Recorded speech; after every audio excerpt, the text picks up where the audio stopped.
అంత గొప్పగా లేకపోయినా కొంచెం నా తెలుగులో మిమ్మల్ని బడ్జెట్ పేరుతో ఎట్లా నాకిస్తున్నామో చెప్పదలుచుకున్నాను.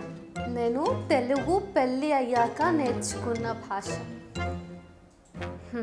మొత్తానికి నేను మీ Nirmala Sitharaman, N9 media journalist Rakesh Nastik కోరిక మేరకు ఇలా మీతో కొన్ని మాటలు పంచుకోవడానికి వచ్చాను. ఇక మొదలెడదామా? ఏమోయ్ ఏంటే మస్తు ఖుషిగా ఉన్నా, ఏంటి లేచిపోదాం అనుకుంటున్నావా? అమ్మో ఇది విన్నారా? సరే సరే, నేను ఉన్నా కదా, నీకు మొత్తం ఎక్స్ప్లెయిన్ చేస్తా. దేశం కోసం ధర్మం కోసం మన కేంద్ర ప్రభుత్వం మనని ఎలా గుండు గీకుతుందో కూడా చెప్తా. ఒరే బాబు, ముందు నువ్వినురా, నీకే చెప్తున్నా. పొద్దున లేస్తే అదని ఇదని ఓ పెద్ద ఖర్చులు చేసుకుంటే జేబుకు చిల్లులు పెట్టుకుంటున్నావు. నువ్వు ఎంత చేసినా ఈ February 1 వరకే రోయ్. ఆ తర్వాత మా నిర్మలమ్మ మహిమతో మస్తు చుక్కలు కనిపిస్తాయి. అసలు ఇప్పుడు దేశంలో ఏం నడుస్తుందో తెలుసా చిచ్చా? ఫుడ్ ఇన్ఫ్లేషన్ నడుస్తుంది. నిత్యావసర సరుకుల ధరలు నిప్పు కంటే ఘోరంగా మండుతున్నాయి. అవసరాలకే అంగదార్చాల్సి వస్తుంది. ఇక విలాసాల గురించి మాట్లాడకపోవటమే ఉత్తమం. నిర్మలమ్మ అంటే ఆమె ఒక్కతే కాదనుకోండి, ఆమె కాషాయ సర్కార్ అంతా కలిసి దేశం కోసం ధర్మం కోసం దేశభక్తులమైన మన భారతీయులపై మోపుతున్న బలాత్కార ట్యాక్స్ ఇది. హే బత్తాయిలు, మీరు ఓ తెగ సంబరపడకండే.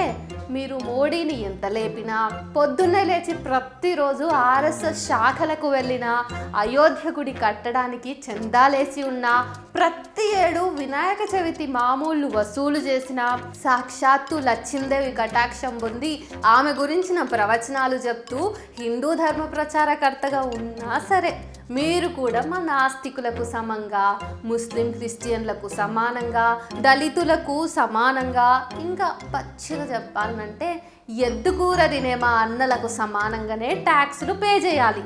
మీరేదో హిందూ ధర్మానికి, హిందూస్థాన్కు వెలుగబెడుతున్నారని, మీకు డిస్కౌంట్లు ఇస్తుంది మీ పార్టీ అని భ్రమపడితే ఐఎమ్ నాట్ రెస్పాన్సిబుల్ డ్యూడ్. జెండాలే మోస్తావో, ప్రశ్నతో ప్రభుత్వాల గుండెలనే తొలుస్తావో అది నీ ఇష్టం, కానీ ట్యాక్స్ కట్టి మాట్లాడు అన్నది మా నిర్మలమ్మ మాట. తెలుసు కదా ఆమె మాటే శాసనం. ఇప్పటికే సరుకులు కొనాలన్నా, కూరగాయలు కొనాలన్నా తడిసిపోతుంది. ఇక ఫ్రూట్స్ పూర్తిగా రిచ్ కిడ్ థింగ్స్ బ్రో, చబడుతుంది అవి కొనాలంటే. ఆల్రెడీ కాలీఫ్లవర్ ధర సెంచరీ కొట్టేసింది. టొమాటోలు 70కి కిలో. ఉల్లిగడ్డలు కట్ చేస్తేనే కాదు, కొనాలన్నా ఏడుపే వస్తుంది. 90కి అటు ఇటుగా మరి కిలో ఉల్లిగడ్డ ధర. ఇక తొందరలో మనను బాధుడు షురు అవుతుంది. దాని డీటెయిల్స్ కొంచెం మాట్లాడుకుందామా? అయితే ఈ ట్యాక్స్ బాధుడు గురించి మనం మాట్లాడుకునే ముందు మీకు ఒక డౌట్ రావాలి. ఖర్చులను భరించగలిగేలా సంపాదిస్తే సరిపోతుంది కదా, ఎందుకు బీజేపీని అంత విమర్శిస్తావు అని మీరు అనుకుంటే నాకు మీ మీద జాలి వస్తుంది. ఎందుకంటే మనం డబ్బు సంపాదిస్తే కూడా శాలరీ ట్యాక్స్గా 30% కేంద్రానికే ముడుపులు చెల్లించాలి. సరేలే, ఉన్న డబ్బులనే పొదుపు చేయాలనుకుంటే సేవింగ్స్ ట్యాక్స్ కూడా పెరిగిపోతుంది ఇప్పుడు. అయినా మన పిచ్చి కానీ అన్ని ట్యాక్స్లు దులుపుకున్నాక సేవ్ చేయడానికి ఏం మిగులుద్ది? బొచ్చు.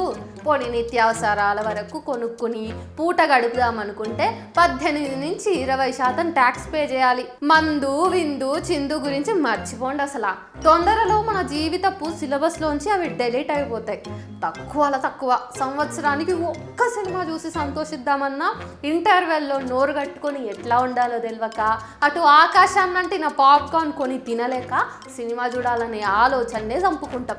ఎందుకంటే ప్లేన్ పాప్కార్న్ మీద 5% GST, దాని మీద కొంచెం ఉప్పు చల్లితే 12% GST, లేదంటే చక్కెర పాకంలో ముంచి తీస్తే అంటే అదే క్యారమెల్ పాప్కార్న్ కొంటే 18% ట్యాక్సేషన్ ఉంది. ఇక కొబ్బరి నూనె వివాదం ఒక స్పెషల్ సబ్జెక్ట్ అన్నట్టు. అసలు అది వంట నూనెనా లేకుంటే కాస్మెటిక్సా అన్న దగ్గర కొంచెం పంచాయతీ జరిగింది. సరే, అది పక్కకు పెడితే కోవిడ్ అటాక్ మళ్ళీ వచ్చేటట్టు ఉంది. కొంచెం కొబ్బరి బొండలు తాగుదాం అప్పుడప్పుడన్నా అనుకుంటే కొబ్బరికాయ మీద GST లేదు, కానీ కొబ్బరి నీళ్ళ మీద 12% GST ఉంది. అంతేనా?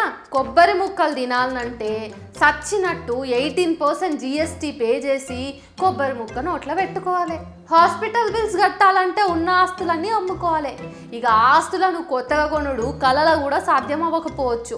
కొత్త ఇల్లు కట్టుకోవాలంటే కన్స్ట్రక్షన్ మెటీరియల్కి 5% నుంచి 28% జిఎస్టీ పే చేయాలి. ఇక మెటీరియల్స్ కొనడానికే ఉద్యమం చేసినట్టు పనిచేయాలి. అట్లాంటిది ఇల్లు కట్టాలంటే ఇంకో జన్మెత్తాలేమో.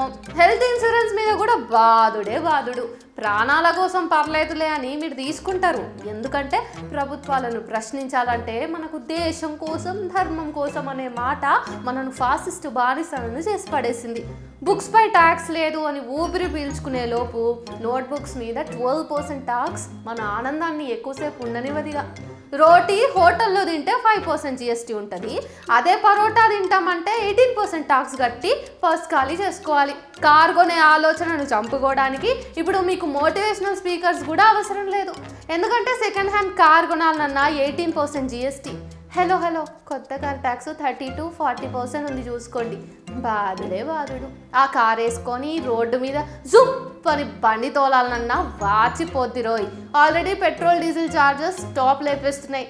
క్యాపిటలిజం పుస్తకాలను మార్కెట్లో బ్యాన్ చేయకముందే వెళ్ళి కొనుక్కుని చదవండి. మన దేశంలో నడుస్తున్న పెట్టుబడిదారీ వ్యవస్థ గురించి కనీస అవగాహన లేకపోతే ఇక మనం కట్టుకొని చావాలి.